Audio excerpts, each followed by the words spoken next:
Soy Fernando Díaz Villanueva. Hoy es 6 de agosto de 2024 y esto es La Contracrónica.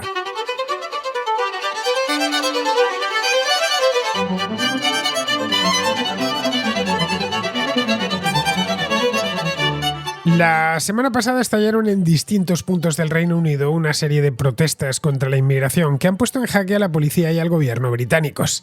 Este domingo el primer ministro Keir Starmer atribuyó los hechos a la violencia de extrema derecha y prometió llevar a quienes habían participado en ellos ante la justicia. El Ministerio del Interior, entre tanto, anunció que 200 de personas habían sido detenidas tras enfrentarse violentamente a las unidades de antidisturbios.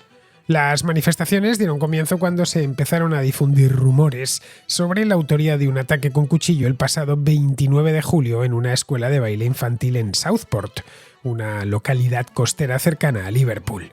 Fueron asesinadas 3 niñas de corta edad y otras 10 personas resultaron heridas. Los rumores, que apuntaban a un joven inmigrante musulmán indocumentado, corrieron como la pólvora en las redes sociales y el jueves comenzaron los disturbios callejeros. El domingo, en la ciudad de Rotherham, en el norte de Inglaterra, un numeroso grupo de manifestantes con pasamontañas asaltó un hotel en el que aseguraban que estaban alojados solicitantes de asilo. Derribaron la puerta y penetraron en su interior sin que la policía pudiese impedirlo, ya que no disponía de suficientes efectivos. Entretanto, en la ciudad de Middlesbrough, grupos de jóvenes embozados la emprendieron contra las ventanas de casas en las que decían que vivían inmigrantes. En Weymouth, en la costa sur de la isla, los manifestantes se enfrentaron a la policía en la misma playa. Para entonces, la policía de todo el país ya estaba en máxima alerta. Las manifestaciones se habían extendido a ciudades grandes como Liverpool, Manchester o Belfast. En Liverpool, los manifestantes incendiaron una biblioteca y en Sunderland, al sur de Newcastle, asaltaron una comisaría. En Bristol, la situación se complicó porque, frente a la manifestación anti-inmigración, se convocó otra de signo opuesto. El gobierno facilitó entonces el nombre del acusado por el apuñalamiento de Southport. Se trata de un adolescente nacido en Gales de padres africanos. Pero eso no hizo que amainaran las protestas. Todo lo contrario, se intensificaron. El movimiento no parece estar organizado desde arriba y de forma centralizada. La mayor parte de las manifestaciones se convocan localmente y los participantes se organizan por Internet. Nigel Farage, líder del partido anti-inmigración Reform UK, cuestionó al gobierno por no haber calificado el ataque de Southport como un acto terrorista y preguntó, de forma un tanto retórica, si se estaba ocultando la verdad a la opinión pública. Tras el estallido de violencia callejera, se desmarcó de las manifestaciones y ha insistido en que la policía debe tomar medidas contra los vándalos. Para Keir Starmer, que lleva poco más de un mes en el cargo, esta es su primera prueba como primer ministro.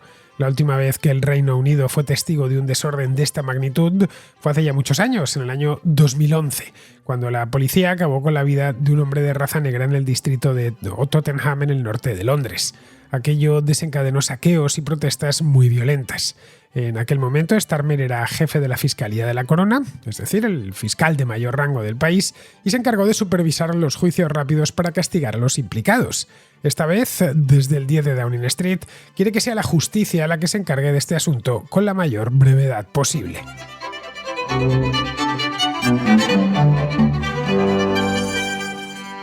El gobierno británico, que se acaba de estrenar, lleva un mes en el cargo, pues desde hace justo un mes, estamos a 6 de agosto y se estrenó el 5 de julio de este mismo año. Vamos, que las elecciones británicas se celebraron el día 4 y, como bien sabéis, en el Reino Unido, tan pronto como se declara un ganador, automáticamente toma posesión del cargo y luego ya jura el cargo, va a ver al rey, al Palacio de Buckingham, etc., pero se convierte en primer ministro tan solo 24 horas después. Por lo tanto, este gobierno es un gobierno recién llegado. Pues bien, a pesar de que son recién llegados, son políticos y en muchos casos algunos ya habían pasado por la administración en algunas otras ocasiones y sabían en lo que podía derivar esto. Vamos, que descontaban desde el jueves pasado que les esperaban unos días complicados por delante. Habían estallado las primeras protestas callejeras a raíz del apuñalamiento de Southport. La primera de las protestas fue en el mismo Southport y, al tratarse de algo descentralizado y movido exclusivamente a través de Internet, sabrían que no habría forma, o al menos forma sencilla, de frenar todo eso. Los rumores sobre el autor del apuñalamiento recorrían la red de punta a punta. No es ya que algunos periódicos se habían hecho eco del rumor, es que canales de YouTube y redes sociales estaban echando humo, aquello corría como la pólvora. El rumor era breve, conciso y por lo tanto fácil de memorizar y de transmitir. El rumor era el siguiente: el autor del apuñalamiento era un inmigrante musulmán sin papeles que había cruzado el Canal de la Mancha a bordo de una patera, de un bote que llaman en el Reino Unido, y que se encontraba en la lista de vigilancia antiterrorista. Era un rumor que luego, pronto, unos días después, se demostró falso. Pero volvemos al principio, porque es posible que muchos no hayáis oído hablar del apuñalamiento de Southport, o otros habéis oído hablar pero no habéis seguido el tema. Bien, para los que no lo sabéis, el lunes pasado, en la ciudad de Southport, esto es una ciudad tranquila, completamente desconocida, más allá de Merseyside o de la zona norte de Inglaterra, no es un lugar especialmente famoso. La ciudad que tiene cerca sí que lo es, tiene unos 95.000 habitantes, según he podido informarme, y está a unos 30 kilómetros al norte de Liverpool. Es una ciudad balneario, vamos, donde la gente va a pasar las vacaciones o el fin de semana. Pues se produjo un suceso en el que fueron asesinadas 3 niñas de corta edad, una de 6 años, otra de 7 y otra más de 9 años.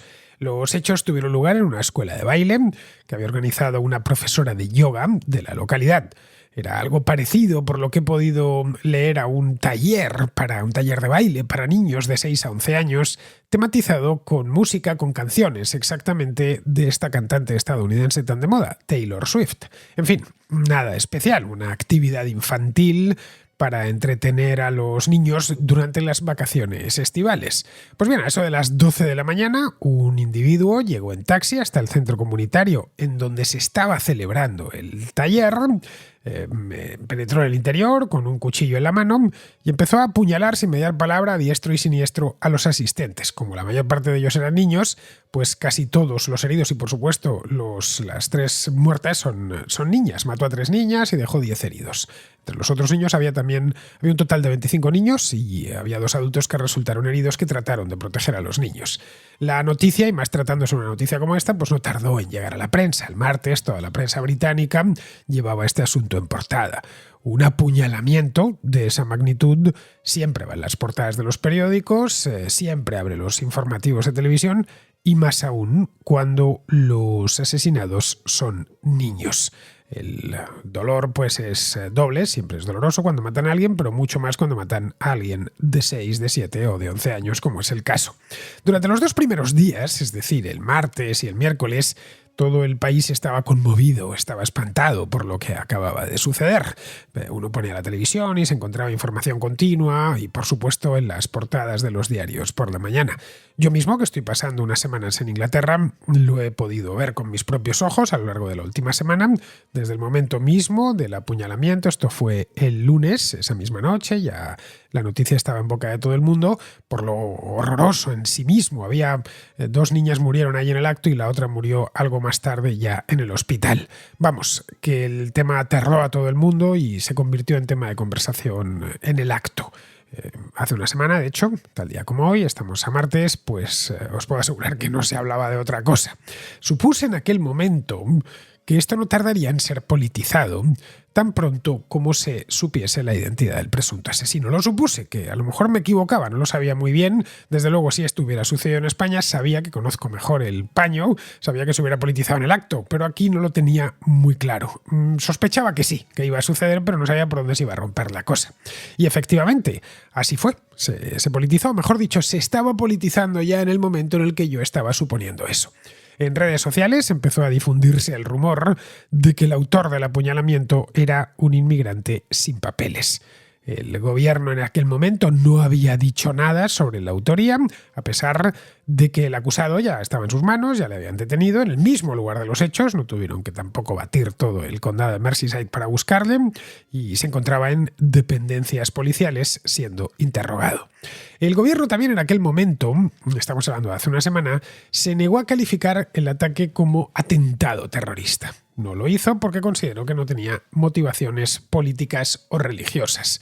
Esto dio lugar a que Nigel Farage, bien conocido, el brexitero número uno del reino, en su momento fue eurodiputado y es bien conocido en toda la Unión Europea, un tipo muy popular que consiguió, por cierto, el escaño por Clacton-on-Sea en las últimas elecciones y que está hoy en los periódicos más que hace 3 o 4 años.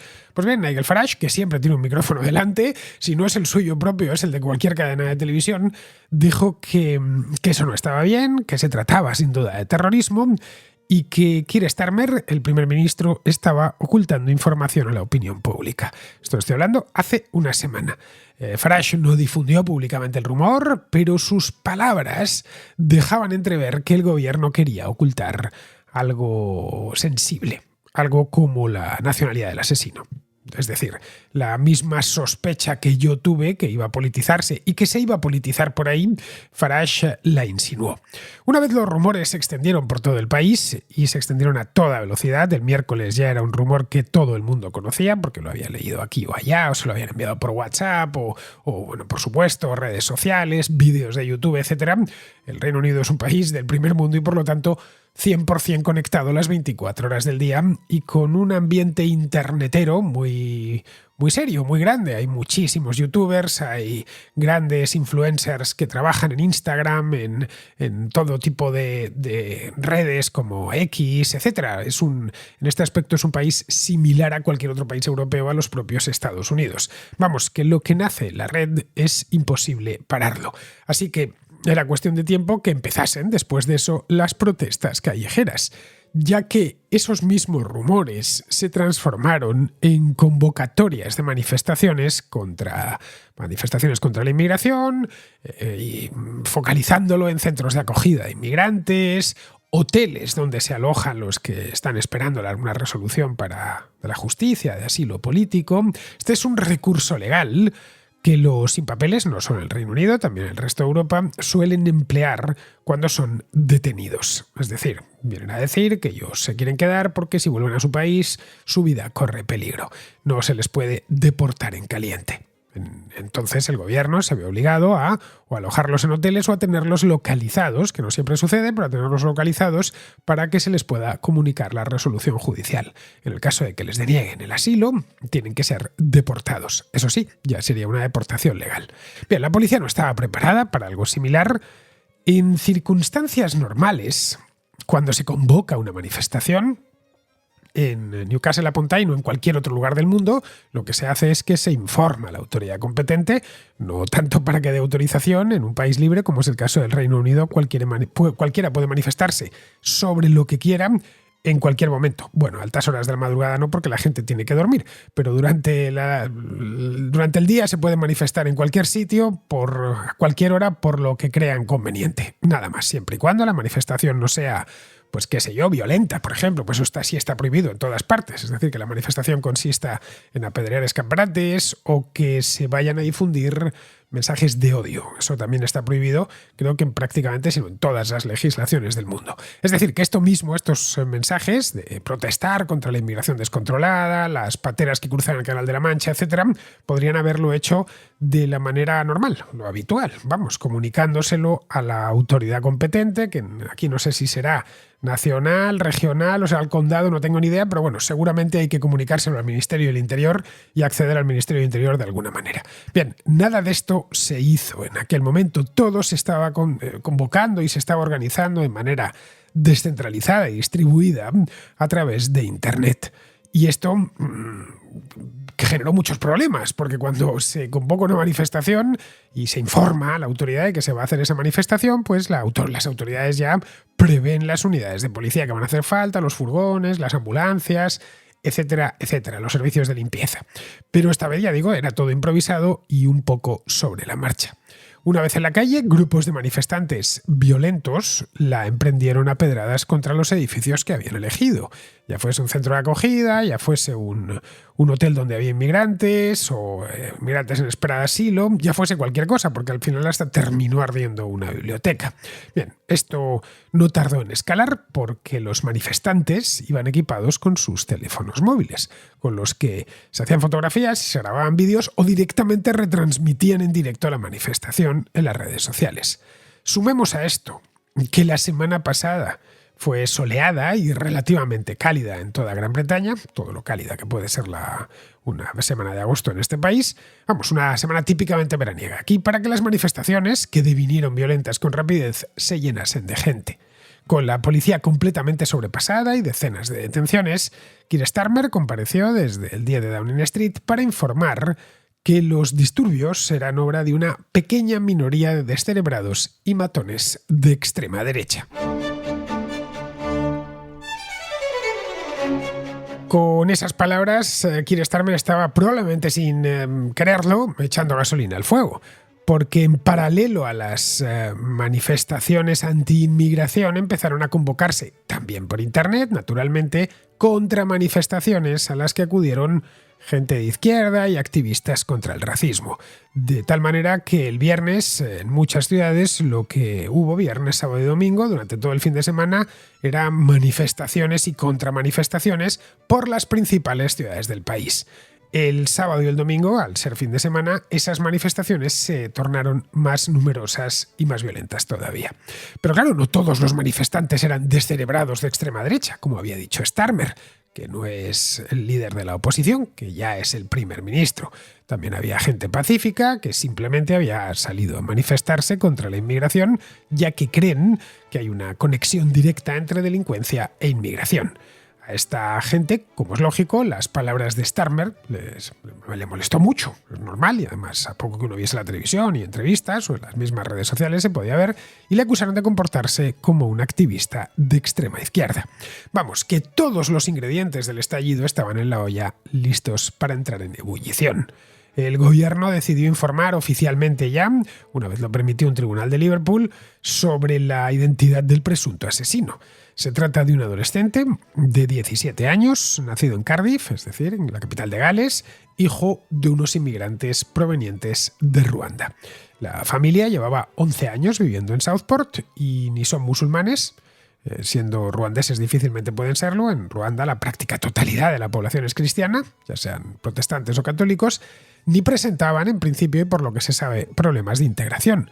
Lo que sí se ha sabido es que el chico estaba diagnosticado de autismo y que le gustaba la música. Hace unos años, en 2018, es decir, cuando tenía 11, apareció en un vídeo promocional de la BBC, un vídeo musical infantil de la BBC. En principio, y tratándose como se trata de un menor de edad, no se podía informar de su identidad. Pero esa restricción, como os decía hace un momento, la levantó un tribunal de Liverpool cuando ya habían comenzado todas las manifestaciones y los disturbios. Era además una cuestión de días que se supiese su identidad, porque mañana, día 7 de agosto, este chico cumplirá 18 años, será mayor de edad y ya no habrá impedimento legal alguno para conocer su nombre. Que hiciese en público quién era tampoco sirvió de nada, eso es lo cierto. El hecho es que el acusado mismo sea hijo de inmigrantes fue utilizado por algunos grupos para confirmar el rumor e insistir en la inmigración como causa del apuñalamiento. La policía, entre tanto, se pregunta por qué lo hizo, ya que carecía por completo antecedentes y no se le conoce activismo político o religioso. Pero aquí la cuestión no es dilucidar los motivos que llevaron a este adolescente a perpetrar un crimen tan espantoso. De eso ya se encargará la policía y los tribunales llegado el momento. La cuestión es saber por qué se ha producido semejante estallido de ira en tan poco tiempo, en un país que aparentemente, el día 28 de julio, en un país en el que reinaba la paz más absoluta. Si a la gente de todas las ciudades en las que ha habido lío, que son la mayor parte de ellas, pero las más gordas, pues, qué sé yo, en Bristol, por ejemplo, lo que pasó en Sunderland o lo de Rotherham de este fin de semana, de este domingo, le cuentan lo que iba a suceder, pues seguramente no se lo creerían. No, bueno, sí, claro, hay gente que está en contra de esto, pero no para salir a la calle, a apedrear a la policía y apedrear escaparates o meter fuego a una biblioteca, como os he dicho antes. Es decir, que ha sido una cosa realmente rápida. Tenía que haber algo acumulado ahí que, bueno, pues que estaba, pero que pocos habían sido capaces de ver. Como ya sucedió con unos disturbios que hubo en Londres, en Tottenham, en el norte de Londres, hace unos años, esto fue en 2011, el vandalismo, la violencia de los manifestantes, y algunos se han comportado de manera muy violenta, ahí tenemos las imágenes, ha puesto sobre la mesa una serie de problemas que ya estaban ahí, obviamente, que no han aparecido de un día para otro, en espera de que sucediese algo como lo que sucedió en Southport el lunes pasado. Un problema es cómo se está perdiendo el respeto a la policía. El Reino Unido siempre fue famoso porque sus policías no necesitaban ir armados. Creo que esto cualquiera que conozca, aunque sea un poquito de este país, sabe que los policías no llevan pistola. De hecho, siguen sin ir armados la mayor parte de ellos. Los únicos que van armados todos los días son los agentes de la policía de Irlanda del Norte. Nada más. En el resto del país, en Inglaterra, en Escocia, en Gales, los policías por defecto no van armados. Uno mira a un policía, una pareja de policías que se bajan del automóvil, el coche patrulla y seguramente no lleven pistola. Es poco probable, porque no les hace falta. Y seguramente esos mismos agentes de policía ni siquiera tienen licencia para utilizarla. No es que se la hayan dejado en un armario en la comisaría, es que no pueden utilizarla. Al parecer, solo un porcentaje menor de los agentes de policía del país dispone de licencia para ir armado. Muy pocos. No es habitual. De hecho, se consideran unos agentes casi especiales los que tienen autorización para ir armados. Y conforman, de hecho, unidades especiales. El resto patrullan con una porra y, bueno, en el caso de Londres, pues la policía metropolitana de a pie, solo la de a pie, la que va en coche no, esos llevan gorra de plato, pero los que van a pie utilizan también el famoso casco de Bobby, que tanto llama la atención a los turistas y que los policías londinenses ya están acostumbrados, al menos los que van patrullando a pie, a que los turistas les hagan fotos, ya no pueden evitarlo. Saben que forma parte, es uno de los iconos de la ciudad, como los autobuses de 2 pisos o los taxis negros. Este casco lo emplean también algunas policías locales, pero vamos, la mayor parte de los policías británicos ya llevan gorras de plata o directamente, como el resto del mundo, gorras de béisbol. La policía británica no necesita ir armada porque se la respeta, esa es la verdad, o se la respetaba, mejor dicho. Es, de hecho, una de las instituciones mejor valoradas por los ciudadanos. Hoy, si nos vamos a las encuestas, vemos que ya no es así. Más de la mitad de los británicos consideran que la policía no hace bien su trabajo. Ya porque se extralimita en sus funciones, ya porque hace dejación de las mismas. Es decir, la mitad, aproximadamente un poquito por encima de la mitad de los británicos, unos creen que se pasan y otros que no llegan. La sensación que ha dejado las manifestaciones, o que nos han dejado estas manifestaciones, que nos están dejando porque el tema no ha acabado, abunda en ambos extremos. Para unos, la policía ha sido excesivamente represiva. Para otros, no ha estado a la altura. Es decir, los vándalos se los han comido. Yo he leído críticas en ambas direcciones. Unos diciendo que no había derecho, la manera en la que les habían detenido, les habían apaleado, habían ido a buscarles a casa, etc. Es decir, un exceso de celo. Mientras que otros estaban diciendo que los policías no estaban ni mucho menos reprimiendo a los manifestantes y eso ocasionó, entre otras cosas, que ardiese aquella biblioteca. O que en algunas ciudades pues hayan quedado, o algunas calles de algunas ciudades hayan quedado desmontadas porque la emprendieron con todo. Que no están a la altura, en una palabra. Y la verdad es que se les veía desbordados, eso es lo cierto, si vamos a los vídeos, sin el equipamiento adecuado muchas veces y sin protocolos de actuación claros. Los manifestantes hablaban y siguen hablando del llamado two-tier policing, es decir, algo así que se traduciría como policía en 2 niveles, una cosa así. Es decir, que esto de la policía en 2 niveles significaría que son más duros con unos que con otros. Les acusan de extremar el rigor cuando se trata de británicos nativos y de mirar hacia otro lado cuando quien delinque es un inmigrante o el miembro de una minoría. ¿Por qué actúan de otro modo y son más blandos? Pues según ellos, por miedo a que les llamen racistas, ya que la mayor parte de los policías británicos son blancos, a diferencia de lo que sucede en Estados Unidos, por ejemplo, que no es una mayoría tan grande. En la Policía Metropolitana de Londres, por ejemplo, el 85% de los agentes son blancos.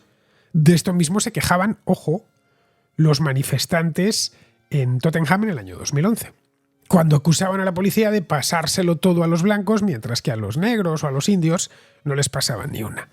Es decir, Estamos ante el mismo argumento, pero invertido. Aquí habría que preguntarse, por lo tanto, ¿en qué quedamos? ¿Existe una policía de 2 niveles? Y si existe, ¿en qué dirección va? Bien, vayamos a los datos. En 2023, que es el año más cercano, del que tenemos datos, hubo muchos más detenidos negros que blancos. 25 detenciones por cada 1.000 negros frente a 6 detenciones por cada 1.000 blancos. Podríamos pensar, ya con esto, que hay un claro sesgo racista hacia los negros. Pero la criminalidad es también relativamente más alta entre los negros que entre los blancos, así que una cosa compensaría la otra. Vamos, que no parece que exista una policía de 2 niveles, ni mucho menos. Y en el caso de que existiese, no parece cebarse especialmente entre los británicos nativos. Otro problema es el de la desinformación, otro de los problemas que han surgido y que nos han puesto en la mesa, vamos, que están ahí. La chispa que desencadenó la primera manifestación, que como os decía, tuvo lugar en el mismo Southport al día siguiente de los asesinatos, fue una mentira difundida por las redes sociales. Ya os he dicho, según esta mentira, el asesino de las niñas había sido un musulmán que había llegado a Inglaterra ilegalmente en una patera y que figuraba en una lista de vigilancia antiterrorista.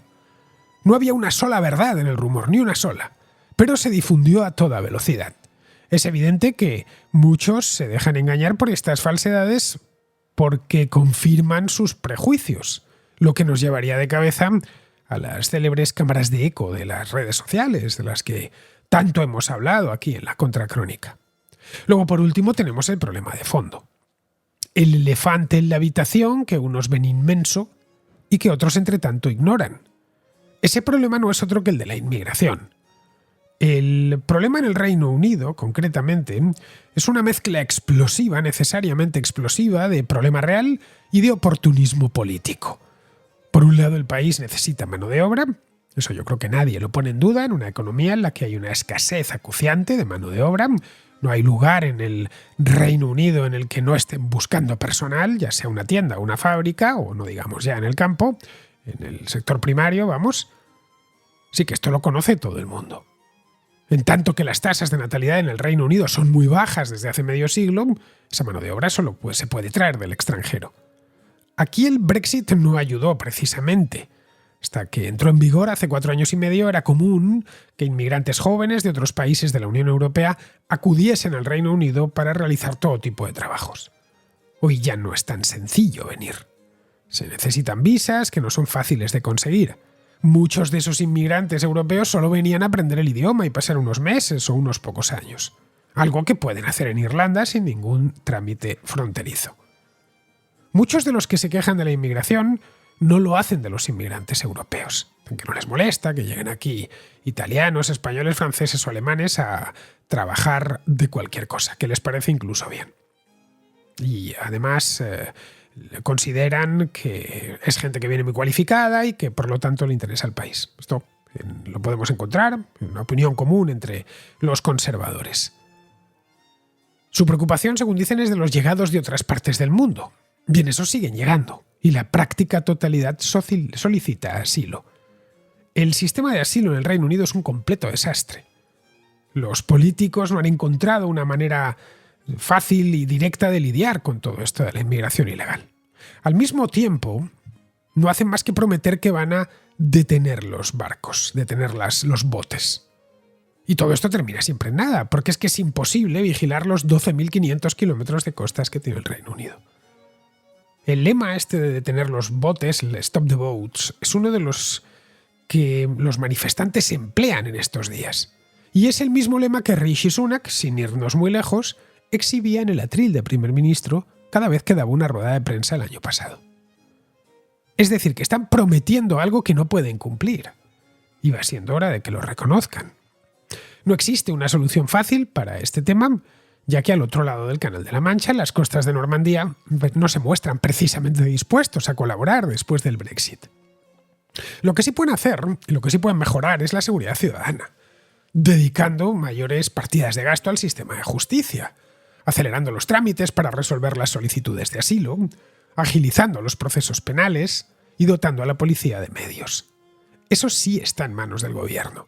Y es a lo que se debería poner Starmer si no quiere que esto se reproduzca más veces.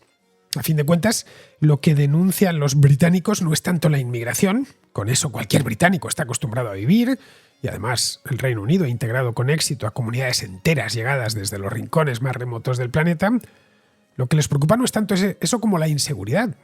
Lo primero, la inmigración per se tiene una solución mucho más difícil y en cierta medida no tiene una solución completa en absoluto, mientras existan oportunidades de empleo en el país. Lo segundo, lo de la inseguridad, sí que depende de que haya voluntad política para ello.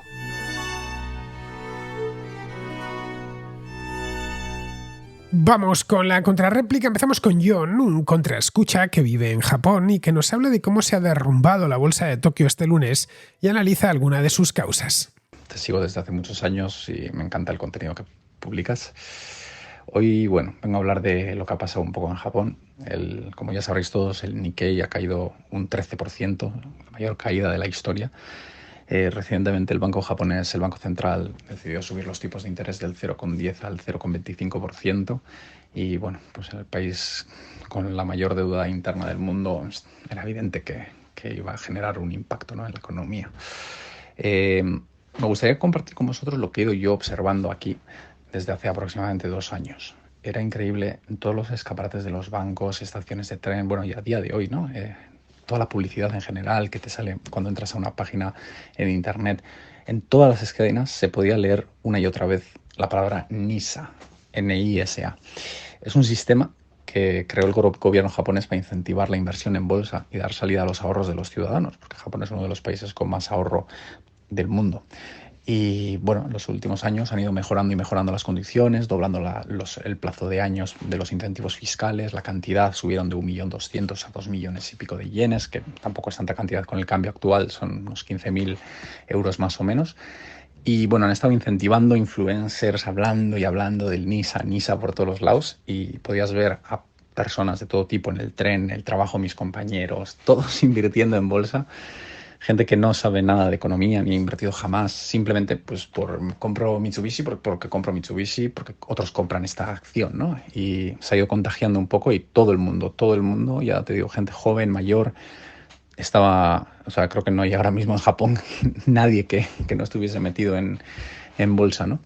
Y pues esta mañana ha sido bastante dura para muchos japoneses, mis compañeros, algunos compañeros que tengo ya, cuando vieron la semana pasada que iba a empezar a caer las acciones, empezaron a vender, pero mucha gente hoy, pues ya cuando veía que caía, por ejemplo, acciones como Itochu, Mitsubishi, que son las grandes traders japonesas, llevan ya en una semana una caída del 30%, del 40%, y eso ha incentivado que cada vez más y más gente pues se ponga a vender, ¿no? Y ha creado un efecto dominó que era increíble ver en la oficina hoy a todos preocupados y hablando del tema.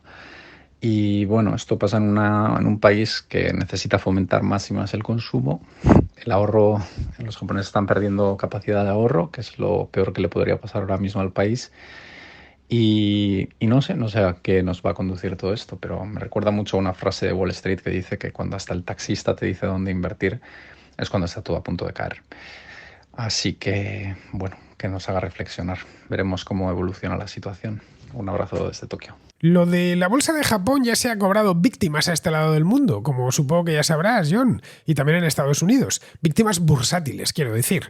El Dow Jones cayó, creo que casi 1.000 puntos fueron este lunes, y en Europa se ha producido un efecto dominó.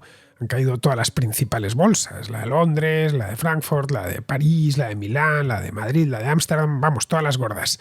Pero no ha caído demasiado, en torno a un 3%. El origen de todo esto está en el crack de la bolsa de Tokio, que se vino abajo nada más abrir el mercado el lunes por la mañana. Pero la bolsa de Tokio llevaba ya varias semanas cayendo. Ha caído de hecho un 25% en un mes desde que alcanzó su máximo histórico a principios de julio. Eso trajo, entre otras cosas, que se fortaleciese el yen respecto al dólar. El tema es que los grandes inversores este lunes se apresuraron a salir de sus posiciones para contener las pérdidas, y otros inversores menores también lo hicieron por puro efecto contagio. En esto, aparte de la cantidad de pequeños inversores, como nos acaba de contar John, que han afluido al mercado japonés en los últimos tiempos, hay un mar de fondo en el que tienen mucho que ver las tecnológicas estadounidenses y los tipos bajos en Japón. Durante años, los grandes inversores adquirían a activos con riesgo, como acciones de tecnológicas estadounidenses, financiando esas operaciones con yenes japoneses, gracias a los tipos de interés bajos, ultra bajos de aquel país. Hasta hace no tanto tiempo, muchos fondos de cobertura y gestores de activos esperaban que esos tipos se mantuvieran ultra bajos y el yen estuviese débil para seguir con el negocio. Pues un negocio bien conocido por cualquier agente de bolsa, que es el carry trade y que deja beneficios muy altos. Pero el Banco de Japón subió los tipos. Primero pasó del menos 0,1% al 0,1% y luego al 0,25%. Los tipos en Japón llevaban por debajo de cero desde hace casi 10 años. Así que el mercado reaccionó rápidamente, porque es que la subida es de hace justo una semana. En esta semana el yen se ha apreciado casi un 8% con respecto al dólar. En fin, que no sabemos si esto es una simple corrección o el comienzo de un ajuste a la baja, no tenemos ni idea. Ya veremos lo que pasa durante lo que queda de semana. Bien, seguimos con Pedro Luis, que nos habla del recuento en Venezuela. Me gustaría mandarte esta nota de audio tratando un poco más sobre las elecciones en Venezuela. En una contra mencionaste que ellos habían declarado que habían escrutado un 130% de los votos. Eso es matemáticamente imposible. Bueno, se han escudado diciendo que esos votos que han salido de 4% son realmente de una coalición de partidos y que no forman parte por separado del conteo total. O sea, no suman un 132, sino más bien un 130. Eso es real. Eso han publicado ellos mismos, el comité electoral, que está controlado por el gobierno. Pero lo que la mayoría de la gente han pasado por alto es la exactitud de los números y de los votos asignados a cada uno de los contrincantes, en el ejemplo de Maduro y en el ejemplo de la mesa de oposición. Por ejemplo, los números asignados a cada uno dan exactamente un 51.2 a Maduro y alrededor de un 44.2 a Urrutia. Bueno, la realidad es que no es posible desde un punto de vista matemático, porque los números que están después del decimal pues son números completamente iguales. Y eso es matemáticamente imposible, a no ser que sea una coincidencia, felizmente coincidencia matemática de millones y millones de probabilidades, que no puede ser. Simplemente lo que se cree es que simplemente buscaron la cantidad de votos contabilizados hasta ese momento y lo que hicieron fue obviamente dividirlos por 100 y luego lo multiplican por la cantidad de votos que quieren asignarle a cada uno de los contrincantes. En el caso de Maduro, 51.2. Pues entonces, si haces eso, simplemente la cantidad de votos que vas a publicar luego va a ser una cantidad de votos que no necesitas redondear. El porciento va a ser perfecto. Luego del decimal, pues vas a tener el mismo numeral. Lo mismo pasa con Urrutia. Simplemente luego del 44.2 el decimal es exactamente el mismo, por tanto no necesitas redondearlo.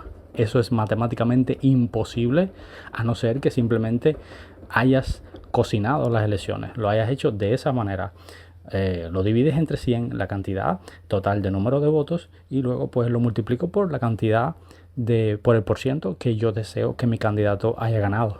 Así de fácil. En fin, que es una chapuza, que me parece que lo han hecho a propósito, porque es que simplemente tienen el control total del ejército, tienen a los colectivos armados en las calles, pues les importa nada, y es triste y despreciable, pero es así. Todo parece indicar que se han inventado los resultados de la cantidad de número de votos escrutados y asignados a cada uno de los contrincantes. Puedes buscar en internet y quizás tengas la oportunidad de ampliar un poquito más esta información tan interesante, que me parece muy interesante. Y bueno, como cubano me da mucha pena que mi país haya resultado un ejemplo para una nación como Venezuela tan rica y la haya simplemente destrozado. Me da mucha pena y no creo que haya esperanza, pero bueno, no me corresponde a mí a saber eso, y me gustaría que trataras estos temas un poquito más en profundidad y que le dieras más visibilidad. La necesitamos para quizá en algún momento nuestros pueblos puedan alcanzar una verdadera libertad. Te mando un saludo a ti y a los contraescuchas. El resultado que dieron a cada partido era del 4,6%, es el vídeo este que hice por la calle, y cuando vi la captura de Telesur supuse que habían puesto lo mismo a todos los partidos menores. pero daba una cifra absurda, claro, 132% creo que era. Lo que vendría a decirnos que lo pusieron un poco al tuntún, más o menos lo mismo que hicieron con los decimales de la coalición de Maduro y los de la oposición, que nos has explicado también, Pedro Luis.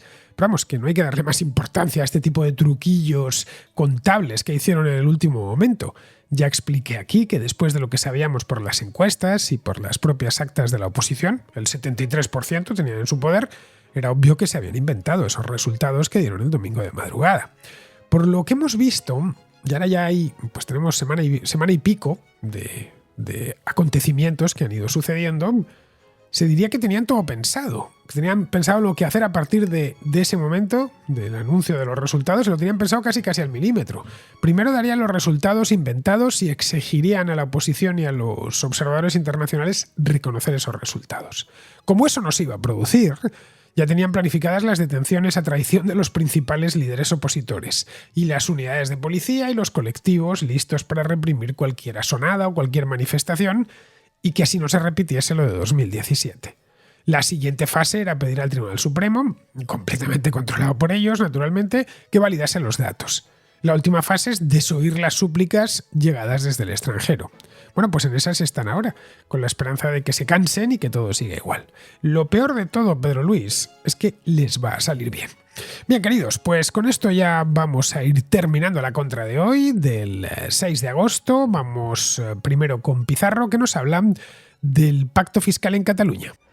Pedro, para comprar tiempo de poltrona, vende lo que tiene y lo que no tiene, sin miramientos a consecuencias en el medio plazo o con los demás. En esta dinámica anda y en esta coyuntura se enmarca también este acuerdo, que será desastroso por atropellado y miope, por su base espuria e irreflexiva. Un cordial saludo de Pizarro. Y hasta aquí, queridos amigos, llega la contra de hoy. Mañana estaremos a miércoles 7, y estaré aquí de vuelta. Hasta mañana.